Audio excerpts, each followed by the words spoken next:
Chairman of Russia's Federation Council Defense and Security Committee, Viktor Bondarev, disclosed Russia might one day have a new single-seat attack jet based on the Su-34.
The former head of the Russian Air and Space Force added, "The new jet will replace the Su-25 and have twice the payload. My opinion is that a new attack aircraft should be made on the basis of the Su-34 after all. This is a splendid plane. It is maneuverable and has 8 tons of the bomb load against 4 tons carried by the Su-25. I believe that it is simpler and easier to make a cockpit for one pilot and leave all the rest as it is," he told TASS. The new strike aircraft will feature the same engines as the Su-34, Bondarev said.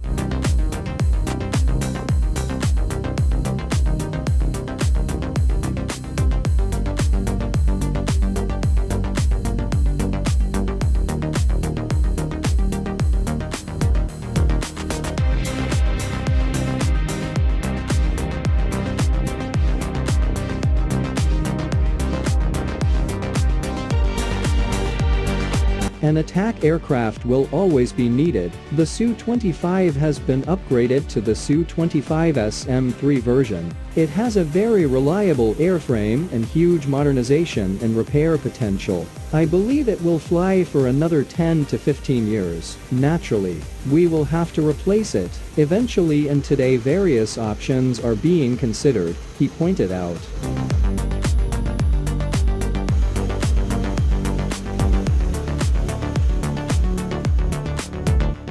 Russia's defense ministry signed the contract for the delivery of the first batch of Su-34 aircraft to the RUS in 2008. The Russian military is expected to receive between 150 and 200 Su-34. Based on the Sukhoi Su-27 flanker air superiority fighter, the Su-34 is a twin-seat, all-weather fighter bomber. Even if the fullback retains the basic Su-27 airframe layout, the Su-34 has a redesigned nose section which accommodates an advanced, multi-mode, phased array radar, with terrain following and terrain avoidance modes. Furthermore, given that the capacity of Su-34 internal fuel tanks has been increased, the aircraft is heavier than the Su-27.